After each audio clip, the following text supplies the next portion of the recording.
하나님 말씀 오셨습니다. 하나님 말씀 창세기 37장 29절부터 36절까지 말씀, 구약성경 제 성경으로는 59페이지입니다. 구약성경 59페이지 창세기 37장 29절부터 36절까지 말씀 찾으셨으면 제가 봉독하겠습니다. 르우벤이 돌아와 구덩이에 이르러 본즉 거기 요셉이 없는지라 옷을 찢고 아우들에게로 되돌아와서 이르되 아이가 없도다. 나는 어디로 갈까? 그들이 요셉의 옷을 가져다가 순념소를 죽여 그 옷을 피에 적시고 그의 채색 옷을 보내어 그의 아버지에게로 가지고 가서 이르기를 우리가 이것을 발견하였으니 아버지 아들이 옷인가 보소서 하매 아버지가 그것을 알아보고 이르되 내 아들의 옷이라 악한 짐승이 그를 잡아먹었도다. 요셉이 분명히 찢겼도다 하고 자기 옷을 찢고 굵은 배로 허리를 묶고 오래도록 그의 아들을 위하여 애통하니 그의 모든 자녀가 위로하되 그가 그 위로를 받지 아니하여 이르되 내가 슬퍼하며 스올로 내려가 아들에게로 가리라 하고 그의 아버지가 그를 위하여 울었더라. 그 미디안 사람들은 그를 애굽에서 바로의 친위 대장 보디발에게 팔았더라. 아멘. 이 시간은 창세기 169번째 강의가 되겠습니다. 너무 슬퍼하지 말라라는 제목으로 하나님 말씀 증거하도록 하겠습니다. 너무 슬퍼하지 말라. 하나님께서는 우리에게 감정이라는 것을 주셨습니다. 감정이라고 하는 부분이 나쁜 것이 아닙니다. 오늘 난예배 때도 제가 여러분들한테 설교하면서 이성과 직관이라고 하는 얘기를 제가 말씀을 드렸는데 이성이라고 하는 영역과 직관이라는 영역 중에 어느 쪽이 더 우월한가라고 하는 것은 별로 논의의 대상이 되지 않습니다. 남자들이 주로 이제 이성이 발달했다고 해서 남성이 여자들보다 우월하다든지 여성들이 직관이 발달했다고 해서 남성보다 우월하다든지 그렇게 얘기할 요소는 아닙니다. 이 두 요소가 다 하나님께서 창조하신 영역입니다. 그렇기 때문에 이성만큼 직관도 중요합니다. 중요한 건 이성과 직관이 하나님의 뜻대로 균형을 잡고 바르게 제 기능을 발휘하는 것이 중요할 뿐입니다. 감정이라는 영역이 그렇습니다. 우리는 감정이라는 영역이 굉장히 불편하게 여겨질 때가 굉장히 많이 있습니다. 특히 우리가 슬플 때, 괴로울 때, 두려울 때 우리에게서 이 감정이라는 영역이 우리에게 굉장히 불편하고 또 신앙생활에 많은 어려움을 줄 때가 있습니다. 때로는 우리가 어떤 슬픈 일을 당할 때 슬퍼하는 것이 별로 신앙이 아닌 것처럼 때로는 어떤 어려움 당했을 때 두려워하거나 또는 괴로워하는 것이 신앙이 아닌 것처럼 생각하는 경향들도 많이 있습니다. 이런 입장을 취하고 있었던 철학 학파가 바로 스토아 학파입니다. 스토아 학파 쪽 사람들은 사람이 너무 슬퍼하거나 사람이 너무 두려워하거나 사람이 너무 괴로워하는 그런 태도가 별로 옳지 않다고 생각을 했습니다. 그러나 우리가 분명한 사실은 이 감정의 영역조차도 하나님께서 우리에게 주신 영역이라고 생각했을 때에 이 영역은 정죄해야 될 영역이 아닙니다. 그래서 스토아 학파의 미덕이 뭐냐 하면 감정을 드러내지 않는 겁니다. 마치 포커페이스처럼 말이에요. 슬퍼도 슬프지 않은 척, 괴로워도 괴롭지 않은 척, 두려워도 두렵지 않은 척 하는 것이 위선이죠. 그래서 여러분 이 스토아 학파들은 위선이 굉장히 심했거든요. 근데 이 스토아 학파의 영향을 받은 건 아니지만 이 조선 사람들이 유교의 영향을 받아가지고 남자들은 이런 거 내색하면 안 되는 것처럼 그렇게 생각을 하는 경향이 굉장히 많았잖아요. 그래서 위선이 많이 발달했죠. 그렇지 않습니다. 성경은 우리들에게 슬퍼할 때 슬퍼하는 것이 성경적이라고 얘기하고요. 괴로울 때 괴로워하는 것이 성경적이라고 얘기하고 또 두려워할 때 두려워할 줄 아는 것이 성경적이라고 얘기를 합니다. 근데 성경이 우리들에게 요구하는 바가 무엇이냐면 지나친 게 문제라는 겁니다. 너무 없는 것도 문제고요. 너무 지나친 게 문제입니다. 항상 성경이 우리들에게 요구하는 것은 균형입니다. 하나님께서 창조하신 그 모습이 그대로 균형 잡히게 나타나는 것, 그것이 좋은 거죠. 그래서 우리가 적절하게 우리의 감정을 표현하는 것, 우리가 적절하게 슬픔을 표현하는 것, 그거 아름다운 겁니다. 그것을 정죄할 문제라고 생각하면 안 됩니다. 때로는 우리나라 사람들이 이런 게 있습니다. 강단에서 목회자가 슬픔을 표현하면 굉장히 신앙이 없는 것처럼 또는 굉장히 두려움을 표현하면서 나를 위해서 기도해 주십시오. 그러면 굉장히 성도들이 시험 든다고 생각을 하는 경향이 있습니다. 한국교회 교인들에게 있어서 목회자들은 마치 슈퍼맨처럼 행동을 해야 되는 굉장히 어려운 일이 있어도 아닌 것처럼 그건 별로 좋은 게 아닙니다. 그것이 성경은 우리들에게 오히려 그것이 자연스러운 것이라는 것을 얘기합니다. 지나친 건 그 감정에 우리가 완전히 노예가 되는 것이 그게 좀 잘못되는 거죠. 성경 우리들에게 감정의 균형을 잃고 지나치게 될 때 우리의 감정이 왜 이걸 그런 것을 죄라고 얘기하냐면 하나님의 영광을 가리기 때문에 그렇습니다. 하나님의 영광을 가린다는 말을 다른 말로 뭐라고 하는지 아십니까? 그것이 바로 믿음으로 하지 않은 거예요. 믿음으로 했다라고 하는 것은 하나님의 영광을 드러내기에 적절한 태도를 견지하는 겁니다. 감정이 지나치거나 감정이 모자라게 되면 하나님의 영광이 가려지게 됩니다. 그래서 그것이 믿음이 아니라는 얘기죠. 따라서 믿음으로만 살아가도록 부름받은 성도는 모든 일에 있어서 항상 균형을 맞추는 것이 옳습니다. 우리는 먹든지 마시든지 무엇을 하든지 하나님의 영광을 나타내는 데 관심을 가져야만 합니다. 우리에게 있어서 이런 부분이 너무 지나치거나 너무 부족해서는 안 된다는 얘기입니다. 이런 차원에서 오늘날 이 시대의 가장 심각한 문제는 감정이 지나치게 안 나온다든지 감정이 지나치게 오버한다는 게 문제입니다. 저는 제가 이제 옛날에 은혜 받기 전에 저는 이 잔인한 게 잔인한 거로 잘 안 보였습니다. 잔인한 거 보면 그냥 멋있다고 생각했어요. 이게 영혼이 파괴된 거예요. 슬픈 영화를 보면 왜 우는지 모르겠어요. 옆에서 울면 왜 울지? 뭐 저걸 슬프다 그래.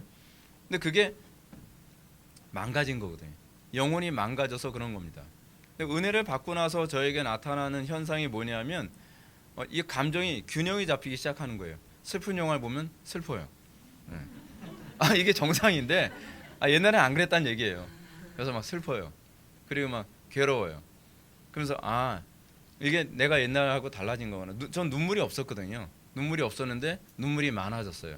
참 신기하다. 그런 생각을 하게 됐습니다. 반대로 지나치게 이제 감정에 충실한 사람이 있습니다. 감정에 충실한 사람은 이성이 마비될 정도로 감정에 충실합니다. 그리고 선을 많이 넘습니다. 그래서 그것이 선을 넘어서 살인까지 가기도 합니다. 요즘에 층간소음에 한번 이제 다른 열받으면 어떻습니까? 뭐 곧바로 막 어떤 사람은 층간소음 때문에 열받아가지고서 바로 위층으로 올라가가지고 뭐 난리 부르스를 쳐가지고서 사람을 죽이냐 살리냐 막 그런 상태까지 가잖아요. 지나친 거죠. 그 부분 때문에 스트레스 받는 게 틀리지 않았습니다. 우리는 그런 거에 스트레스 받는 것이 정상적이고요. 그것이 뭐 상식적인 얘기죠. 근데 항상 문제는 도를 넘는 게 문제죠. 그 감정의 도를 넘는 것이 문제입니다. 2002년 그 월드컵 여러분 기억나실지 모르겠습니다. 2002년 월드컵 때 사람들 뭐 4강에 진출한다 뭐 한다 하니까 사람들이 다 이성을 잃었습니다. 좋아하는 건 괜찮아요. 좋아하는 거 가지고 뭐라고 하지 않을 거예요. 근데 문제는 뭐냐면 좋아하는 게 도가 지나쳤습니다. 그래서 사람들이 자기가 너무 즐겁고 너무 흥분되고 너무 좋은 나머지 남의 기물을 막 파괴를 해요. 지나가는 차를 막 유리창을 깨뜨리고 어떤 사람은 남의 차 위에 올라와서 막 방방 떠서 차 윗부분을 다 막 내려앉게 만들었어요. 근데 그것이 자기 감정을 표출한 것이기 때문에 괜찮다는 그런 행동을 많이 했었습니다.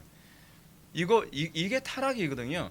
우리는 타락을 뭐 엄청난 걸 찾는데요. 타락이라고 하는 것은요. 하나님께서 본래 창조하신 보기 좋았더라의 모습에서 더하거나 덜하게 되는 거예요. 그래서 하나님께서 우리들에게 요구하시는 것이 무엇입니까? 하나님의 말씀에 대해서 더하거나 덜하지 말라. 가감하지 말라는 거죠. 가감하게 되면 그게 타락이에요. 가감하게 되면 하나님의 형상의 파괴이기 때문에 그렇습니다. 그래서 우리가 예수를 믿고 우리가 요즘 성령론에 대해서 계속 설교를 하는데 성령께서 우리들에게 하시는 것이 무엇이냐면 이 모든 것이 더하지도 않고 덜하지 않게 항상 균형을 잡도록 만드는 그 주체가 바로 성령님이십니다. 우리 이성이 하는 영역이 아니에요. 자, 그렇다면 참된 성도는 감정이 어떤 식으로 이제 구별됨이 나타나야 될까요? 먼저 성령님은 거듭난 성도들은 감정이 풍부해진다는 특징을 보여줍니다. 왜냐하면 이 감정을 하나님께서 창조하셨기 때문에 그렇죠. 그래서 거듭나고 나면 우리에게 나타나는 감정이 풍부해집니다. 그래서 우리의 신앙의 선배들이 이 성령으로 거듭난 이후에 그가 설교자가 됐을 때요, 그냥 밋밋하게 설교를 할 수가 없습니다. 그러니까 성령에 붙잡혀서 설교할 때 그들은 눈물도 많았고요. 그리고 하나님의 분노에 참여해서 분노하기도 하고요. 그리고 웃기도 잘하고요. 그리고 분노할 때는 사자처럼 막 이렇게 분노할 줄 아는 그런 모습을 보였습니다. 이게 정상이죠. 그러면서도 성도들은 자신의 감정을 적절하게 절제할 줄도 알았습니다. 그래서 하나님의 영광과 관련해서 구약의 선지자들을 보게 되면 선지자 이사야한테 그랬나요? 하나님께서 여호와 하나님이 선지자 이사야에게 나타나서 그렇게 말씀하십니다. 내가 네 아내의 생명을 걷어가리라. 그러나 너는 너무 슬퍼하지 말아라. 그렇게 명령하십니다. 그러니까 여러분 그러면서 그걸 뭐라고 표현하냐면 내 눈에 가장 아끼는 것을 내가 걷어가리라라고 얘기했거든요. 그 표현은 그 이사야가 아내를 얼마나 사랑했는지를 알 수 있죠. 근데 그 아내를 하나님께서 그 아내를 걷어가셨음에도 불구하고 슬퍼하지 않습니다. 왜냐하면 하나님께서 그것을 요구하시기 때문에 절제죠. 그 마음에 슬프지 않았다는 것이 아니라 그것이 절제가 됐다는 얘기입니다. 그래서 하나님의 성령에 붙들리게 되면 우리의 감정은 컨트롤되어지고 절제되어져서 하나님의 영광을 나타내기에 이제 부족함이 없게 되는 것이죠. 그래서 교회사에서 나오는 신앙의 선배들은 감정이 풍부해서요. 슬퍼하는 자들과 같이 슬퍼하고 기뻐하는 자들과 같이 기뻐하며 불의를 보았을 때에 어린 양 같던 사람들이 사자처럼 용맹해지기도 합니다. 경건했던 신앙의 선배들이 보여줬던 설교의 강단은 이 감정이 풍부한 그런 것이었습니다. 왜냐하면 우리는 강단에 어떤 특정한 교리를 지적으로 잘 선포하면 그것이 설교라고 생각을 하는데 실제로 구약에서부터 쭉 보게 되면요. 강단의 역할은 하나님의 감정을 드러내는 역할도 했었습니다. 그래서 그냥 아무 느낌 없이 회개하세요. 이게 아니라 회개를 촉구할 때는 하나님의 분노로, 그리고 기뻐할 때는 하나님의 기뻐하심으로, 그리고 슬퍼할 때는 하나님의 슬픔으로 강단에서 이 모든 것이 같이 일어났습니다. 그래서 여러분 예수님께서 바리새인들을 향해서 또는 유대인들을 향해서 그들의 문제점이 뭐라고 얘기합니까? 저 인간들은 어떻게 된 게 피리를 불어도 춤을 안 춰. 그리고 곡을 슬퍼하질 않아. 이게 문제인 거죠. 거듭난 성도들, 하나님과 그리스도와 연합되어진 성도들에게 나타나는 것이 무엇이냐면 소위 그리스도와 감정의 공유가 되는, 그래서 그리스도께서 슬퍼하실 때 슬퍼하고 그리스도께서 기뻐하실 때 기뻐함으로써 우리가 그렇게 감정이 회복된 존재임을 드러낼 수 있어야만 한다는 사실입니다. 오늘 본문을 통해서 우리는 하나님의 백성 야곱에게 감정이 어떤 식으로 나타났으며 그리고 그 감정을 어떻게 균형 잡아야 될지를 우리가 오늘 시간 살펴보도록 하겠습니다. 우리 29절과 30절 말씀을 한번 보시겠습니다. 29절과 30절 말씀 다 같이 읽겠습니다. 시작.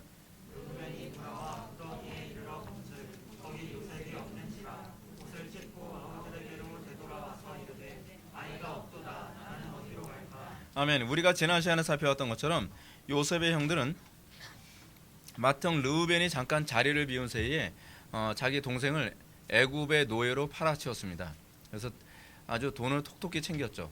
한 2, 3년 정도 노동해서 한 남자의 노동을 해서 버는 돈 2, 3년 정도의 그 노동비를 얻었으니 뭐 11형제가 모여서 나눠 먹으면 엄청나게 많이 나눠 먹었겠죠. 그러나 이렇게 요셉이 노예 상태에 팔려간 사실을 알게 된 르우벤은 굉장히 괴로워합니다. 어떻게 괴로워합니까? 이렇게 표현합니다. 르우벤이 돌아와 구덩이에 이르러 본즉 거기 요셉이 없는지라 옷을 찢고 아우들에게 돌아와서 이르되 아이가 없도다 나는 어디로 갈까? 라고 합니다. 르우벤이 뭐 때문에 이렇게 애통해 했을까요? 우리는 그것부터 좀 생각해 봅시다. 애통해 한다고 해서 무조건 다 사랑은 아니겠죠. 뭐 때문에 애통해 하는지, 뭐 때문에 슬퍼하는지. 예를 들어서 어떤 사람이 죽었습니다. 죽었는데 왜 슬퍼하냐 했을 때 그 사람이 죽어서 자기한테 이익이냐 손해냐라는 걸 따져서 슬퍼하는 사람이 있을 수 있잖아요. 근데 르우벤에게 나타난 이 애통해함은 사실은 야곱에 대한 어떤 그 애증, 어떤 야곱에 대한 어떤 사랑 때문에 나타난 것이 아니라 자기의 이해득실과 관련을 맺고 있는 것으로 보입니다. 아마도 첫 번째는 이거예요. 장자로서의 책임감입니다. 아마도 르우벤은 장자로서 자기 형제들의 불화를 막지 못했다는 책임감 때문에 아마 탄식했을 것 같습니다. 나는 형인데, 내가 맏형인데, 내가 맏형이 돼가지고 동생 하나, 막내 하나를 제대로 내가 지켜내지 못했구나. 이것 때문에 오는 어떤 책임감 때문에 오는 슬픔과 애통함일 수 있죠. 또 하나가 무엇이냐면 아버지와의 관계입니다. 여러분들이 잘 알고 있는 것처럼 르우벤은 아버지 그 첩 빌하와 간통한 사건으로 아버지한테 굉장히 사실은 신뢰를 잃은 상태였습니다. 근데 이 사건에서 자기 동생 요셉을 딱 보호해서 아버지에게로 데려가면 아버지와의 관계도 많이 회복되고 완화될 수 있었는데 좋은 기회를 놓쳤다라고 생각을 하게 된 것이겠죠. 근데 이 르우벤이 애통한 이유가 이거라는 것을 알 수 있는 단서가 있습니다. 르우벤이 뭐라고 애통했냐면 나는 어디로 갈까라고 애통했다는 점입니다. 나는 어디로 갈까? 이 부분을 히브리어로 직역을 하면 이렇습니다. 나는 어디로 갈까? 내 처지는 어떻게 될까라고 할 수 있습니다. 르우벤이 지금 요셉을 걱정해서 한 말이기보다는 자기 처지를 더 걱정한 겁니다.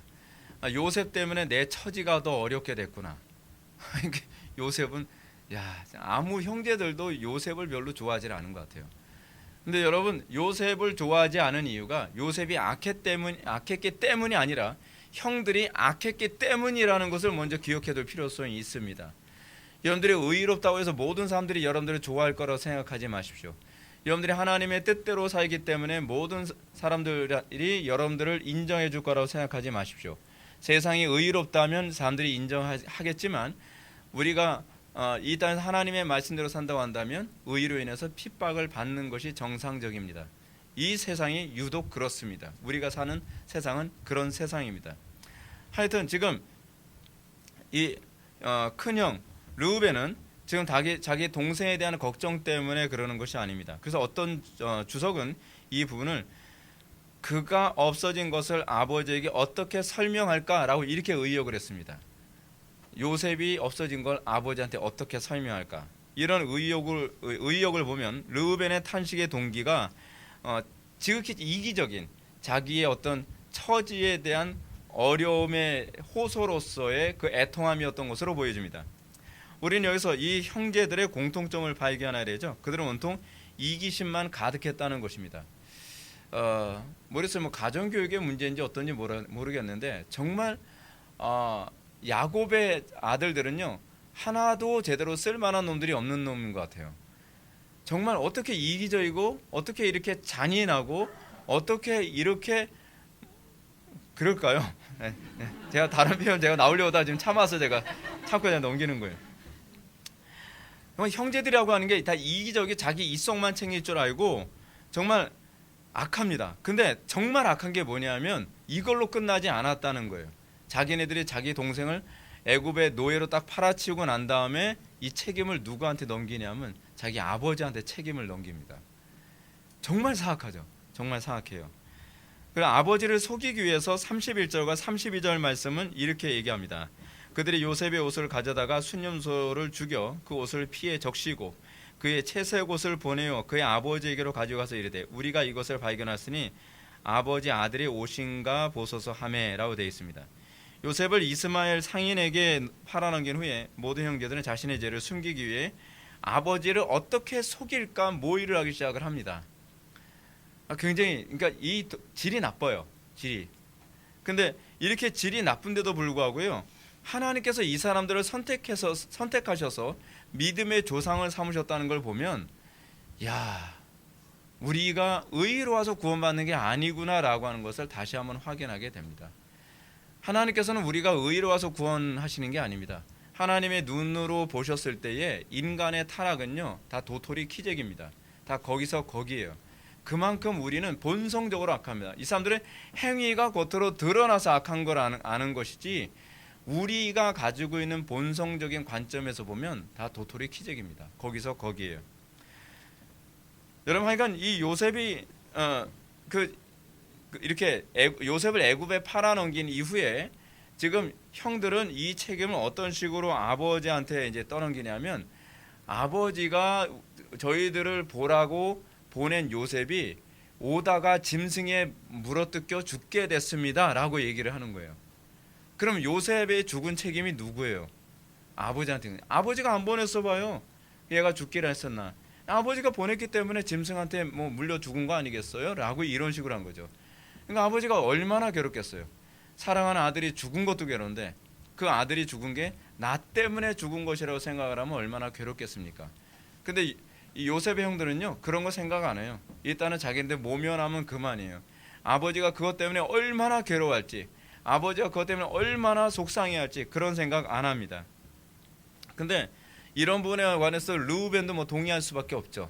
르우벤도 어쩔 수 없이 동생들의 죄악과 그 음모에 동의해서 아버지에게 모든 죄가 있다는 것을 뒤집어 씌우는데 한통속이 되어버리고 맙니다. 우리가 이런 요셉의 형들의 모습을 보면서 하나님의 선택의 은혜로움을 정말 철저히 느끼게 됩니다. 하나님은 정말 긍휼하심으로 구원하시는 것이지 우리의 의를 보고 구원하시는 것이 아닌지를 우리는 알 수 있게 됩니다. 사랑하는 성도 여러분, 우리는 이런 하나님의 선택과 자비로우시고 은혜로우심을 보면서 우리의 구원도 우리가 자격이 있어서 구원받은 것이 아니라는 것을 좀 반드시 기억해야만 합니다. 우리는 자격이 없음에도 불구하고 우리는 이 형들의 이런 모습을 통해서 우리의 본성의 근절을 보게 됩니다. 우리도 그런 사악함과 그 잔인함과 그런 속임수를 언제든지 쓰고 싶어하는 우리의 모습의 그 죄악됨을 우리 느끼게 되죠. 그러면서 하나님의 구원하심은 은혜에 있구나. 우리가 이 구원이 하나님의 은혜 가운데 있다는 것을 알게 되면 우리가 우리의 삶 가운데서 우리가 어떤 태도를 견지하며 삶을 살아가겠습니까? 그 은혜 무엇으로 갚을까? 나 같은 죄인 살리신이라고 하는 것을 가장 잘 보여주는 것이 그 야곱의 아들들의 모습 아닌가요? 근데 그 은혜가 너무 놀랍죠. 이렇게 악한데 내 속에도 동일한 죄악이 있는데 내 속에도 동일한 그 사악함과 음란함과 잔악함이 있는데 그럼에도 불구하고 하나님께서 나를 구해 주셨으니 얼마나 감사한가. 여러분들 모택동이 문화대혁명을 일으켰을 당시에 문화대혁명이 굉장히 잔인했습니다. 제가 이제 별로 권하고 싶지 않은 책인데 모택동의 문화대혁명이라고 하는 책이 있어요. 근데 그 책을 보면 그 당시에 지주들을 얼마나 잔인하게 죽였는지 그걸 말로 표현하기가 너무 끔찍해요. 이게 진짜 너무 잔인해서 19금이에요. 근데 문제는 뭐냐면 그렇게 잔인하게 사람들을 죽였던 사람들이요 사실은 문화대혁명 이전에는 굉장히 순한 사람이었다는 거예요. 믿어지나요? 갑자기 환경이 바뀌면서 사회적 분위기가 혁명을 해야 된다라고 하는 분위기로 딱 바뀌니까 갑자기 사람들이 돌변하는 거예요. 옛날에 우리 외삼촌이 살던 데가 이제 평안도였는데 외삼촌이 살던 평안도에서 이런 이 지방 속된 말로 이제 지방 빨갱이들이 일어난 겁니다. 우리 어머니 쪽 집안이 이제 대지주 집안이다 보니까 그 집안에 그 지역에서 가장 잘 사는 뭐 소위 아흔아홉칸 같은 그런 의리의리한 집에서 살던 그 부잣집이다 보니까 그 지역에는 모든 사람들이 우리 그 어머니 쪽 그 집안에 그 신세를 져가면서 소장농 생활하고 그랬었거든요. 근데 이 혁명이 일어나면서 세상이 달라졌다는 거예요. 그러니까 사람들이 굉장히 잘해줬는데 그리고 굉장히 순하다고 생각했는데 그 사람들이 막 낫들고 꽃갱이 들고 몽둥이 들고 사람들이 떼거리로 몰려오더라는 거예요. 제가 그 얘기 듣고 사람이 어떻게 저렇게 한순간에 달라질 수 있을까? 야곱의 동생들, 야곱의 자녀들만의 문제가 아니에요. 우리들도 한순간에 그렇게 잔인해질 수 있다는 거죠. 근데 하나님께서 그런 동일한 죄성을 가진 우리를 구원하신 거예요. 우리가 의로워서 구원한 게 우리는 구원을 받을 만한 어떤 가치나 의로움은 우리에게는 없어요. 근데 하나님께서 우리를 선택하셔서 우리의 죄악됨을 보지 아니하시고 긍휼히 여기심으로 우리를 구원하셨다고 생각을 해보십시오. 그렇다면 우리는 어떻게 이 은혜를 보답하며 살까요? 우리는 어떻게 하나님을 영화롭게 하면서 살까요?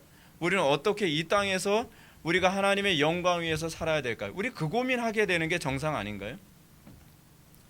우리가 그래서 인간의 전적 타락과 구원의 교리가 같이 맞물려 가면서 칭의가 나오는 겁니다. 이럼에도 불구하고 우리를 의롭다 칭하셨으니 얼마나 감사합니까? 그래서 우리가 이런 은혜를 갖게 되어진다면 우리는 정말 참된 예배자로서 살아가는 것에 있어서 인색할 수가 없는 거죠. 우리가 또한 이것을 상기할 때 우리 주변에 도저히 용서할 수 없는 죄인이 진심으로 하나님을 예배하기 원한다고 한다면 우리는 그들이 예배하는 자리에 오는 것에 대해서 우리는 차별하지 말아야만 합니다. 차별 금지. 우리는 예를 들어서 세리와 창기 같은 사람들, 그 사람들이 예배하러 온다고 했을 때 어떻게 너 같은 놈들이, 그럴 수 없습니다. 우리는 그들하고 날개 하나도 없습니다.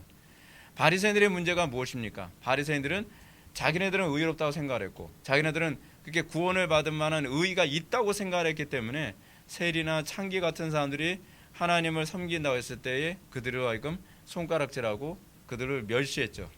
그건 어떤 상태에서 구원을 받았는가를 전혀 인지하지 못하는, 그래서 오늘 난예배 때 말씀드렸던 것처럼 조명하고 자각하게 되어지는 이 과정이 없는 거예요. 우리가 어떤 죄인 상태에서 구원을 받았는지 조명과 자각이 있다고 한다면, 우리는 세리와 창기 같은 사람들이 또는 동성애자 같은 사람들이 나도 예수 믿고 나도 그 예배 자리에 오고 싶습니다 라고 했을 때 우리는 함부로 그들을 멸시하거나 우리는 함부로 그들을 혐오하듯이 대해서는 안 되겠죠. 그래서 하나님께서는 우리를 구원하실 때 그냥 구원하시는 것이 아니라 반드시 조명과 그리고 자각이라고 하는 그 과정을 통해서 개혁하고 구원하시는 이 과정을 사용하시는 겁니다. 그래서 우리에게 이게 없어도 되는 것이 아니라 이것은 반드시 하나님께서 우리를 구원하시기 위해서 사용하시는 수단이죠. 그래야 신자다운 모습이 나와요. 그래야. 자, 이제 우리는 야곱의 슬픔에 대해서 이제 좀 살펴보도록 하겠습니다. 야곱이 얼마나 슬펐을까요? 여러분, 우리는 우리 주변에 정말 경건하다고 하는 사람이 사랑하는 가족 중에 누군가를 잃었을 때 굉장히 슬퍼하는 장면을 보게 됩니다. 그것을 믿음 없다고 얘기하면 곤란합니다. 정상적인 거예요. 우리가 잘 아는 그 손양훈 목사님이 두 아들을 잃었잖아요. 동인이, 동신이. 그 두 아들을 잃었을 때 손양훈 목사님이 그냥 덤덤해하지 않았다고 그럽니다. 거의 혼이 빠져나간 사람인 것처럼, 거의 그냥 그 넋이 빠져나와서 그냥 얼이 빠진 사람처럼 그 모습으로 있었다 그래요. 그게 믿음이 없는 게 아니에요. 그게 정상적인 거예요. 우리는 그런 사람들을 보고 저 사람 믿음 좋은 줄 알았는데 저럴 줄 몰랐다, 그렇게 보는 건 별로 옳지 않습니다. 근데 지금 야곱도 그렇습니다. 야곱은 틀림없이 은혜를 아는 사람입니다. 구원을 받은 사람입니다. 그럼에도 불구하고 야곱이 자기 아들을 잃었을 때 너무 고통스러워해서 괴로워하는 것을 보게 됩니다. 그의 슬픔 속에는 아마 자책감도 있었을 겁니다. 그러나 분명한 점은 지금 야곱의 슬픔을 가중시킨 것은 아들들의 속임수가 한 몫을 했다는 겁니다. 이게 굉장히 이 아들들이 참 질이 나쁘죠. 근데 문제는 우리가 이제 이런 고민을 이제 던져야 됩니다. 그러면 왜 경건한 야곱에게 왜 이런 어려움이 있어야 될까요? 이게 우리가 신앙생활하면서 우리가 인생을 살면서 겪는 딜레마 아닌가요? 여러분 어떤가요? 여러분 예수 믿고 신앙생활 열심히 잘하면 이제 모든 게 다 잘 돼야 되는 것 아닌가요? 근데 야곱은 여러분 천사하고 만나서 씨름도 하고요. 정말 신앙생활 누구보다 아주 제대로 하는 사람 아닙니까? 정말 누구보다 열심히 있는 사람 아니에요? 근데 야곱에게 이런 엄청난 너무나 감당하기 힘든 어려움이 생겼어요. 이거에 관해서 고든 웨남은 이런 식으로 해석을 합니다. 야곱이 아버지 이사에게 장자의 축복을 받기 위해 받기 위해서 자신을 짐승의 털로 위장하면서 그 형의 축복을 가로챈 사건 때문에 그랬을 거라고 보는 거예요. 그래서 이렇게 얘기합니다. 다시 한번 야곱은 자기가 젊었을 때 지은 죄들이 그의 노년에 자신에게 찾아오는 것을 깨닫는다라고 이렇게 해석을 했습니다. 송병훈 교수도 이렇게 해석을 합니다. 이 사건을 야곱의 과거와 연결하면 일종의 아이러니가 형성되고 있다. 옛적에 야곱은 염소를 가지고 아버지를 속여 형에게 갈 축복을 훔쳤었다. 이제 야곱의 아들들이 염소를 가지고 그를 속이고 있다. 인과 응보의 시간이 온 것이다. 저는 이거에 대해서 동의하지 않습니다. 자, 과연 야곱에게 이 어려움을 닥친 것이 인과 응보일까요? 그리고 성경은 과연 인과 응보를 가르칠까요? 우리는 이 부분부터 접근해 들어가야만 합니다. 문제는 뭐냐면 인과 응보는요, 철학이지 성경의 가르침이 아니라는 겁니다. 인과 응보를 얘기하면 곤란한 몇 가지 개념이 있습니다. 근데 이걸 먼저 얘기하기 전에 인과 응보가 과연 무엇인가에 관한 개념을 먼저 살펴봐야만 합니다. 우리는 간혹가다 이제 신학자들이 이렇게 얘기했으니까 당연히 이게 옳을 거라고 생각을 합니다. 그러나 우리는 베레아 교인들 같은 태도를 견지해야 되죠. 우리는 그것이 그러한가 상고해 봐야만 합니다. 우리는 그것이 성경적인가 성경적이지 않은가, 고든 웨남이 얘기했다 할지라도, 송병훈 교수가 얘기했다 할지라도 이것이 과연 성경적인가 아닌가에 관해서 우리는 점검하는 신중한 태도를 견지할 필요성이 있습니다. 여러분, 인과응보라는 이 말은요, 사실은 불교 용어입니다. 인과응보. 그러니까 그 어떤 어려움에 대한 원인이 있는 거예요. 또 복에 대해서도 원인이 있는 거죠. 이 의미는 과거 또는 전생의 선악의 인연에 따라서 뒷날에 기륭 화복이 결정되어진다는 개념입니다. 이것이 인과응보의 개념이거든요. 근데 이건 인본주의적인 개념입니다. 한 사람의 어떤 행동이, 인생이 과거의 삶에 의해서 결정된다고 보는 그런 관점들. 그러니까 이걸 우린 결정론이라고 얘기하죠. 자, 한번 이렇게 한번 생각해 볼까요? 자, 야곱이 지금 현재 이렇게 사는 건요, 과거에 자기가 잘못한 것에 대한 인과응보예요. 자, 그렇다고 한다면 야곱이 만약에 복을 받았다고 합시다.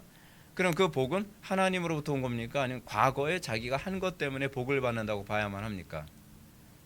이렇게 돼버리는 거예요. 그렇게 되면 뭐가 되냐면요, 행위 구원이 돼버릴 수밖에 없어요. 내가 지금 복 받는 건 내가 잘나서 복을 받은 거고, 내가 잘못한 건 내가 과거에 잘못해서 복을 받는다는 논리죠. 그러니까 과거의 잘못이 지금의 이 잘못을 벌을 받게 만들었다라고만 생각을 한다면은 우리는 괜찮은 가르침. 근데 이걸 일관성 있고 논리적으로 다시 적용을 한다고 하면 지금 현재 내가 복을 받는 것도 은혜가 아니라 내가 뿌린 것 때문에 받는 게 돼버린다고 하는 소위 알미니안적 논리가 그대로 여기에 들어가게 되는 거죠. 그러니까 우리가 이 부분을 그냥 받아들일 수는 없게 되는 겁니다. 이렇게 되면 은혜 교리가 사라집니다. 이렇게 되면 행위 구원으로 갈 수밖에 없는 거죠. 성경 우리가 예수를 믿고 난 후에 결코 정죄함이 없다고 가르칩니다. 그것이 성경 전체를 관통하는 개념입니다. 우리가 지금 어떤 복을 받거나 또는 어떤 저주를 받는 것을 하나의 관점에서 과거에 내가 행한 것에 대한 인과응보로 무조건 볼 수는 없습니다. 우리가 성경을 보게 되면 니느웨 성 같은 경우가 이제 대표된 케이스인데, 니느웨 성을 하나님께서 심판하시기로 작정하셨습니다. 근데 니느웨 성을 심판하려고 작정을 하셨는데 니느웨 성이 회개하니까 어떻게 합니까? 하나님께서 니느웨 성에 내리려고 했던 모든 재앙과 저주를 하나님께서 다시 거두어 가시죠. 이런 인과응보적 사고 방식을 가지고서 사람을 보게 되면 굉장히 심각한 문제가 발생합니다. 예를 들어서 어떤 목사님이 불치병에 걸렸다고 합니다. 그런 사람들이 저 목사님 무슨 죄를 졌기에 이런 식으로 해석이 되는 거예요. 예를 들어서 여러분 욥기에서 욥이 가지고 있었던 억울함이 그거였잖아요. 그게 이제 유대 신학에서 그런 개념이 있거든요. 유대 신학에서는 어떤 사람이 어려움과 고난과 환난에 떨어지게 되면 그것이 하나님께 대한 어떤 범죄의 결과이고 징계라고만 해석을 하는 거예요. 그것 때문에 욥이 굉장히 시달리잖아요. 너무 괴로워하죠. 너무 어려워하죠. 근데 실제로 여러분 욥이 그 어려움을 겪었던 것이 인과응보였나요? 아니었거든요. 욥이 그 고난을 겪었던 건요, 연단이었어요. 정금같이 나오기 위한 하나님의 방법이었다는 겁니다. 그럼 여러분들 이렇게 얘기하죠. 목사님, 그러면 다윗이 우리아의 아내 밧세바를 범한 이후에 하나님께서 내린 징계는 어떻게 이해해야만 합니까? 실제로 우리아의 아내 밧세바를 범하고 난 이후에 하나님께서는 다윗에게 징계를 내리면서 어떻게 했죠? 자기 아들, 그러니까 밧세바를 통해서 태어난 첫 번째 아들 죽었죠. 그리고 다윗의 그 첩들이 백주대낮에 부끄러운 일을 당했죠. 그리고 다윗이 자기 아들 압살롬에게 쫓기는 고통을 겪었죠. 그거는 다윗이 범죄한 것에 대한 징계였거든요. 그건 틀림없습니다. 그런데 이 부분에 대해서 대부분의 신학자들은 뭐라고 얘기하냐면 이걸 일반화하면 안 된다라고 봐요. 왜냐하면 이런 케이스가 특별한 케이스예요. 다윗에게만 일어난 케이스거든요. 다윗을 교육하기 위해서, 특별히 그에게 교육을 하기 위해서 그렇게 한 거라고 보는 거예요. 그래서 개혁파 신학자들은 대부분 이걸 특수 케이스로 봅니다. 결코 일반화시킬 징계가 아니었다고 보는 거죠. 하나님께서 다윗이 범죄한 그 방식 그대로 형벌을 내리신 것은 다윗에게 특별한 방식으로 교육한 것일 뿐, 이것이 교리화되어야 할 사건은 아니라고 보는 것이 칼빈을 비롯한 대부분의 학자들의 견해입니다. 그렇다면 야곱에겐 왜 이런 일이 일어났을까요?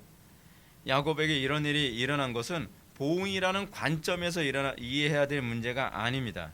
그것은 하나님께서 그를 더욱더 거룩하게 연단하기 위해서죠. 그러니까 여러분들에게 있어서 어려움이 있었을 때, 여러분들에게 어떤 고난과 어려움이 닥쳤을 때 첫 번째로 점검해야 될 중요한 부분은 뭐냐 하면, 내가 하나님께 회개하지 못한 죄가 있는가, 내가 하나님 앞에 잘못이 있어서 그런 거 아니에요. 이건 틀림없이 한 번은 좀 되짚어봐야 될 필요성이 있어요. 왜냐하면 하나님께서 축복과 저주의 언약에서 너희들이 범죄하면 이렇게 징계하겠다라고 말씀하셨으니까요. 또 하나, 그것을 일방적으로 생각해야 될 문제가 아닌 거죠.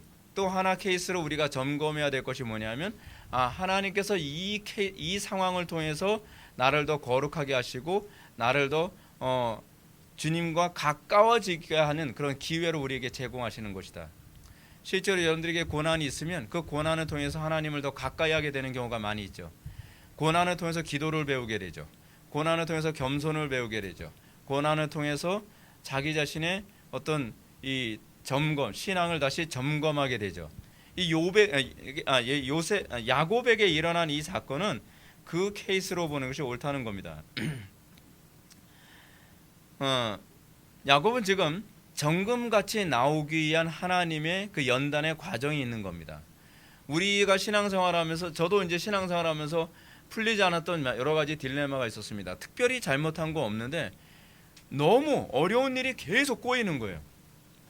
그러면 이제 제가 신학적으로 훈련이 안 됐을 때는, 하나님 도대체 제가 뭘 잘못해서 그런 겁니까? 아무리 기도해도요 알 수가 없어요. 알려주질 않았어요. 근데 이게 잘못해서만이 아니라 이 과정을 통해서 더 겸손해지기 위해서, 이 과정을 통해 더 기도하게 하기 위해서, 이 과정을 통해서 더 정금같이 나오는 그 과정이었다는 것을 나중에 알게 되는 케이스가 얼마나 많은지 모릅니다. 우리가 이 성경에 나오는 어떤 여러 가지 사건을 이런 하나의 케이스로만 보게 되어지면 자꾸 어느 쪽에 이제 신학에, 이제 잘못된 신학인데 그거에 끌려다니게 되면 가게 흐르는 저주를 끊어서 한다, 그거 있잖아요. 옛날 한동안 유행 무지하게 했었습니다. 가게 흐르는 저주를 끊어서 한다. 가게가 여러분 구멍가게 그런 가게가 아니에요. 무슨 이 가게가 뭡니까? 집안에 흐르는 그 저주가 있다는 거죠. 그래서 뭐 여러분들 삶에 뭐 어려움이 있다면 그 저주를 끊어야 된다는 거예요. 그래서 맨날 뭐라 그래요? 나에게 이런 뭐 저주가 임한 건 뭐 끊어지찌어다, 뭐 찌어다 해도 소용없어요, 여러분. 그 문제가 아니에요. 근데 이런 식으로 자꾸 하나의 그 일방적으로 모든 것을 해석하게 되면 사람이 공포에 질려요. 문제가 생길 때마다 우리 가게에 또 무슨 저주가 있었던 거 아니에요? 여러분, 과거에 무슨 일을 저질렀는지 어떻게 알아요? 여러분들 조상이. 그렇잖아요. 그럼 모든 조상의 죄를 다 뒤져보는 거예요. 여러분, 그거 따지게 되면요 다 걸려요. 다 걸려. 그 얘기가 아니거든요. 우리는 이미 죄와 사망과 저주로부터 해방된 존재임을 믿으시기 바랍니다. 이젠 더 이상 우리는 그것으로 인해서 정죄함이 없어요. 하나님께서는 오히려 그것으로 인해서 억눌리고 그것에 의해서 노예되는 것을 기뻐하지 않습니다. 그건 사단이 주는 교묘한 술책이죠. 그것에 의해서 우리가 노예가 되길 바라는 겁니다. 자, 우리는 이러한 신학자들의 그렇다는 해석 방식을 보면서 한 가지 교훈을 얻게 되죠. 그것이 뭐냐면, 우리가 성경을 볼 때 성경의 내용을 가지고 얼마든지 그릇된 교훈을 뽑아낼 수 있다는 거예요. 그리고 성경을 볼 때 우리는 성경을 신구약 성경 전체의 통일성의 흐름 안에서 성경을 보는 훈련이 되어야 된다는 사실입니다.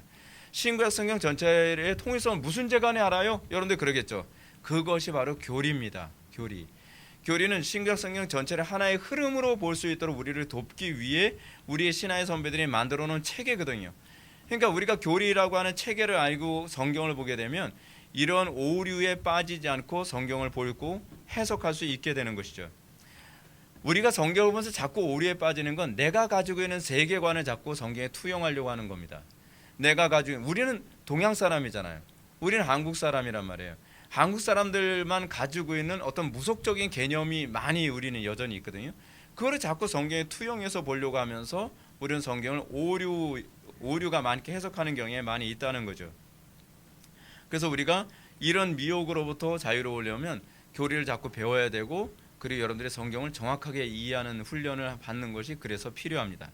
이제 우리는 서론에서 제가 언급했던 얘기를 이제 하고자 합니다. 야곱의 슬픔에 관해서 한번 살펴보겠습니다. 야곱은 자기 아들에게 요셉에 대한 비보를 듣고 매우 애통했습니다. 근데 야곱의 애통이 어떤 것이었나? 우리 34절과 35절 말씀을 한번 보겠습니다. 34절과 35절 읽겠습니다. 시작.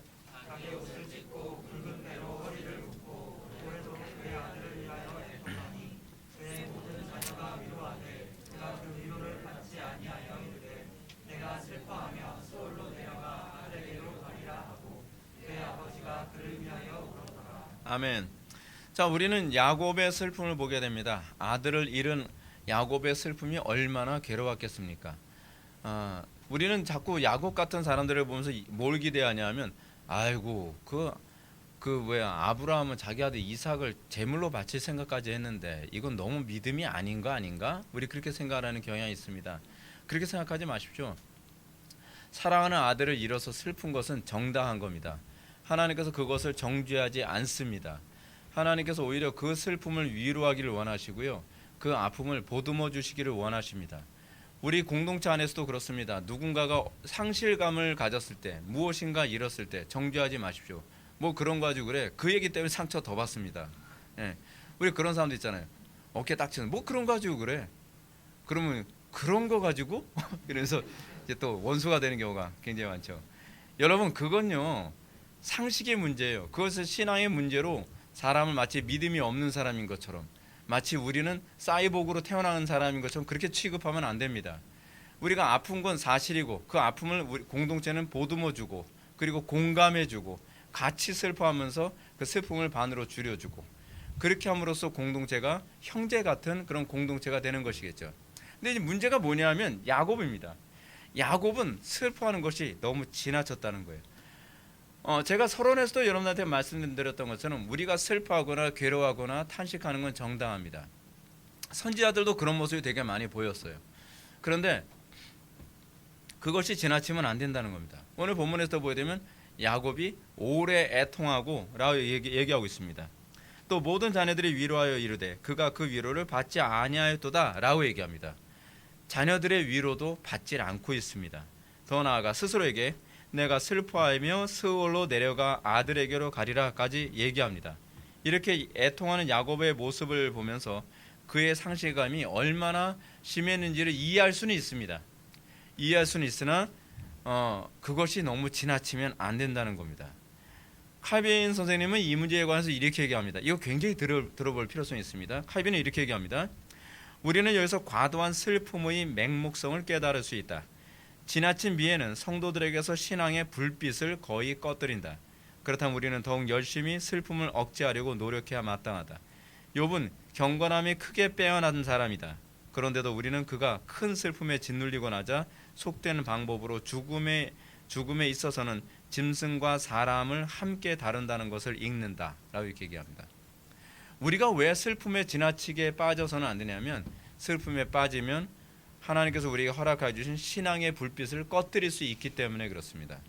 슬퍼하는 것이 나쁘다는 것이 아니라, 슬퍼하는 것 자체를 정죄하려고 하는 것이 아니라, 그 슬픔이 그 슬퍼하는 사람에게 유익이 되지 않기 때문에 그렇습니다.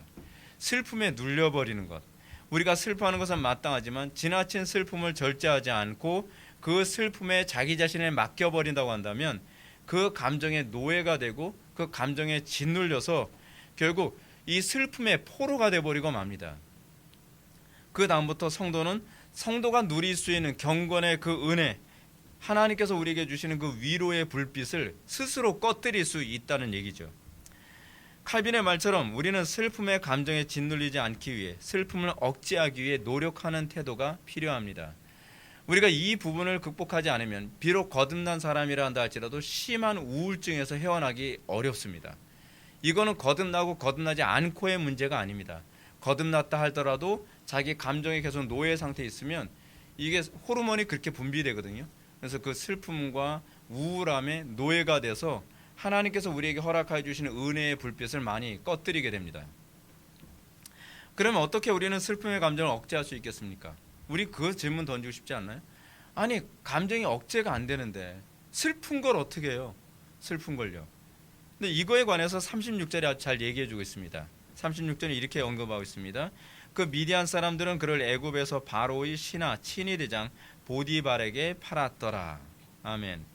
본절은 야곱이 요셉의 죽음에 대한 소식을 듣고 심히 슬퍼했다는 구절과 대조를 이룹니다. 야곱은 자기 아들이 죽었다라고 생각해서 울고 있는데, 이 모세는 이 본문을 기록하면서 마치 드라마를 보는 것 같죠. 한쪽에서 야곱은 슬퍼서 막 죽을 것 같을 정도로 괴로워하는데, 다른 장면이 딱 바뀌면서 한쪽에서는 총리가 되기 위한 과정으로 진행되어지는 모습을 보여줘요.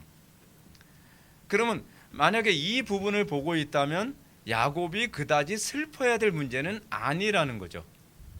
지금 야곱에게서 나타나는 이 슬픔은 사실은 현실을 너무 비관적으로 보는 것 때문에 생긴 슬픔입니다.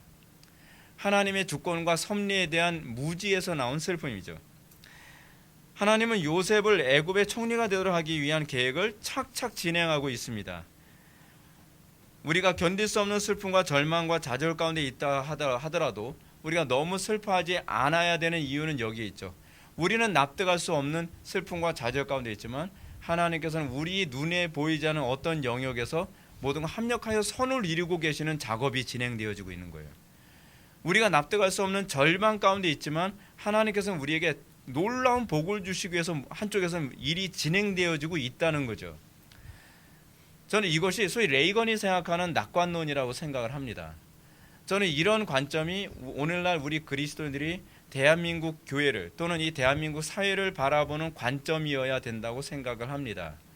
현실적으로 봤을 때 우리는 굉장히 절망적으로 보이죠. 대한민국 이러다 망하는 거 아니냐, 한국교회 이러다가 뭐 끝장나는 거 아니냐, 우리는 그렇게 생각을 합니다. 그건 우리 눈에 보이는 것만을 가지고 진단하는 거죠. 우리가 삶을 진단하는 방식은 눈에 보이는 거로만 진단하는 것이 아닙니다. 우리는 믿음으로 진단합니다. 하나님께서 이 모든 역사의 주관자 되심을 우리는 믿습니다. 하나님이 선하심을 믿습니다. 하나님께서 결코 우리나라를, 그래 한국교회를 버리지 않으면 우리는 믿습니다. 그렇다고 한다면 우리가 볼 때의 현재 어려움은 하나님께서 우리에게 복을 주시기 위한 하나의 과정일 수도 있습니다. 그리고 우리 눈에 보이지 않는 어떤 곳에서 하나님께서 놀라운 역사를 진행하고 계시는 것이 또 틀림이 없을 것입니다. 이스라엘의 등불이 거의 다 꺼져간다라고 했을 때 하나님께서는 광야에서 다윗이라고 하는 한 인물을 훈련시키고 계셨습니다. 그것이 역사입니다. 우리가 보기에는 절망스러워 보이지만 하나님께는 절망이 없습니다. 이 세상을 주관하시는 하나님께서는 우리가 보이지 않는 곳에서 선하신 방식으로 이 역사를 계속 진행시켜 나가고 계신다는 사실입니다. 세상을 주관하시고 섭리하시는 하나님의 선하신 계획을 안다면 우리는 지나치게 슬퍼하거나 지나치게 낙심해야 될 필요성은 없습니다. 물론 내가 가장 사랑하는 그건 무엇인가를 상실했을 때 슬프죠. 예를 들어서 우리는 내가 사랑하는 그 가족들 중에 누군가가 세상을 떠났다고 했을 때 슬프죠. 그건 당연한 거예요. 왜냐하면 같이 살던 사람이 세상을 떠났으니까. 그럼에도 불구하고 우리가 지나치게 슬퍼하지 않는 이유가 어디 있습니까? 그분이 영원한 천국에 가 계신다는 것을 믿기 때문입니다. 그러니까 지나치게 슬퍼하는 것조차도 사실은 그래서 불신앙이라고 얘기하는 겁니다.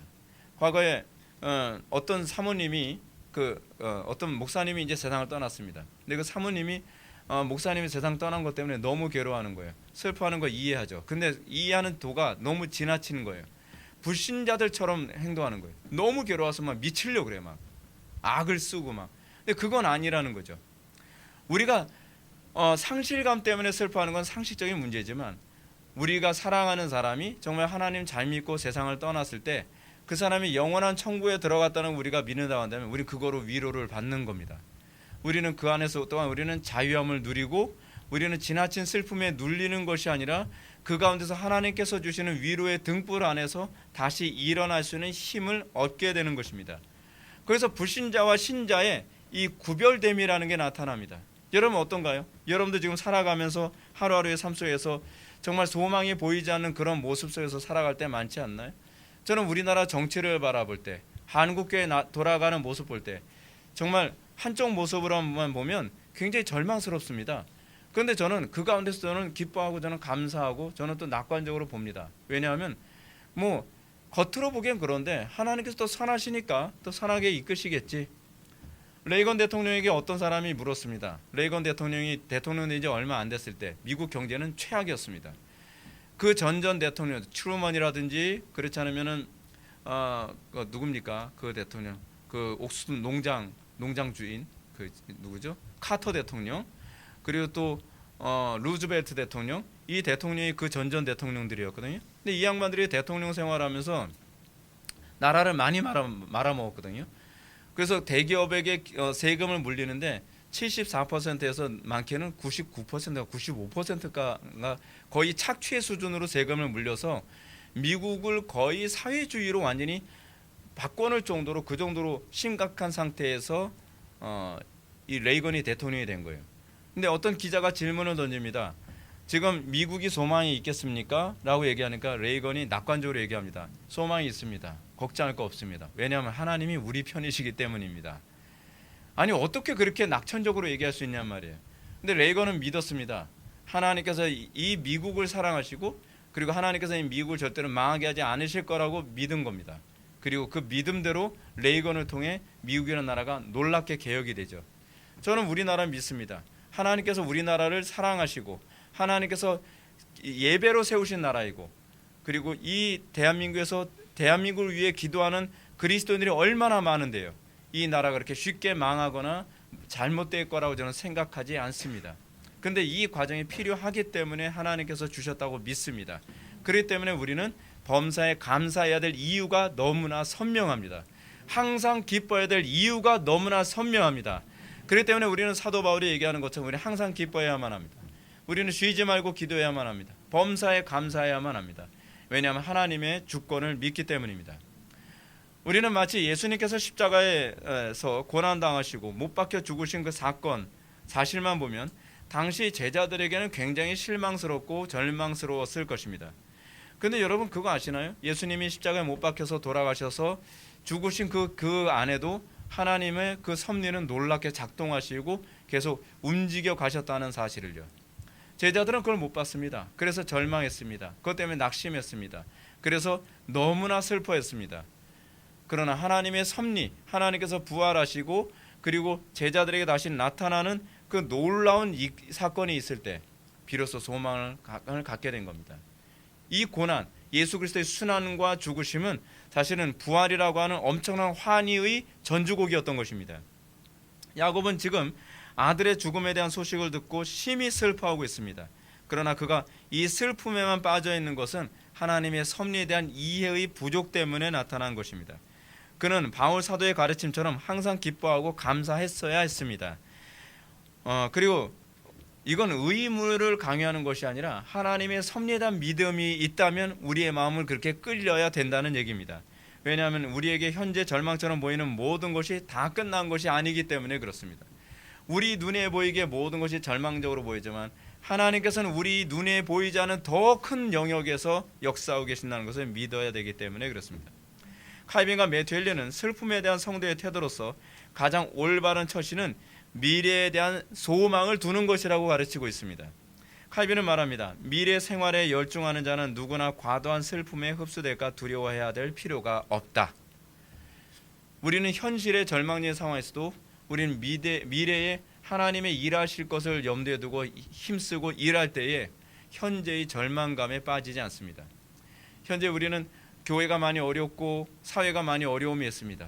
그러나 하나님께서 우리를 통해 놀라운 일을 이루실 거라고 믿고 힘쓰고 애쓰는 가운데 우리는 낙심할 이유가 없습니다.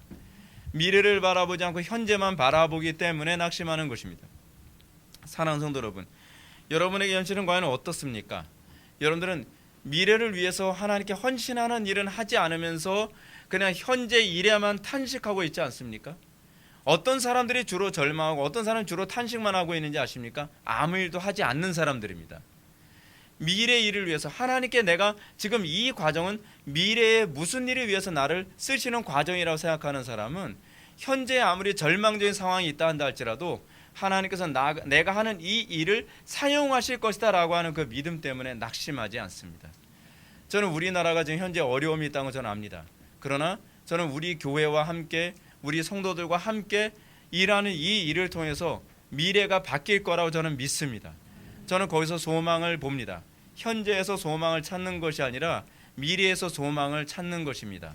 사람에게서 소망을 찾는 것이 아니라 하나님에게서 소망을 찾는 것입니다. 확률에서 소망을 찾는 것이 아니라 하나님의 약속에서 소망을 찾는 것입니다. 그랬을 때 우리는 현재 문제에 낙심하고 지나치게 슬퍼하지 않게 됩니다. 우리는 미래를 바라보게 됩니다. 우리는 소망으로 살아가게 됩니다. 그리고 우리만 소망을 갖는 것이 아니라 절망한 사람들을 소망으로 세워줄 수 있는 힘이 우리들에게 나오게 되는 것입니다. 사랑하는 성도 여러분, 여러분들에게 이 놀라운 은혜가 여러분들 심령 속에 주어지기를 바랍니다. 여러분들이 눈에 보이는 것에 의해서 흔들리거나 낙심하지 마십시오. 우리가 사랑하는 가족들 중에 누군가를 세상에서 떠나는 그 모습을 보면서도 우리가 위로를 받는 것은 눈에 보이는 것 때문에 위로를 받는 것이 아니라 그가 천국에 들어갔을 거라고 하는 그 약속 때문에 우리가 위로를 받는 것인 것처럼, 이 땅을 살아가면서 우리의 현재 눈에 보이는 것 가운데 과연 소망을 얻을 수 있는 것이 어디 있습니까? 이 땅에 우리의 눈에 보이는 것에 우리가 정말 가능성을 품을 수 있는 것이 어디 있습니까? 그러나 눈에 보이지 않는 하나님께서 이 모든 것을 주관하시고, 그리고 눈에 보이지 않는 하나님께서 약속하셨으며, 눈에 보이지 않는 하나님께서 우리를 이끄신다는 것을 믿기 때문에 우리는 좌절하거나 낙심하지 아니하고 우리는 항상 기뻐하며 범사에 감사하며 이 땅의 삶을, 순례자의 삶을 살아갈 수 있는 것을 믿으시기 바랍니다. 기도하시겠습니다. 사랑이 많으신 하나님, 우리가 오늘 이 시간 야곱의 생애를 통해서 우리의 믿음이 어디에 있는지, 우리가 어떻게 항상 기뻐하며 소망하고 감사할 수 있는지를 다시 한번 살펴보게 하여 주심을 감사드립니다. 우리의 믿음을 세상에 두지 않게 하여 주시고 우리의 믿음을 오로지 하나님께만 두게 하여 주시사 이 땅을 살아가면서 우리가 너무 낙심하고 너무 슬퍼하지 않게 하여 주시며 우리가 슬픔 가운데서 감사하고 절망 가운데서도 소망을 품을 수 있도록 은혜 베풀어 주옵소서. 예수님의 거룩하신 이름으로 기도올옵나이다. 아멘.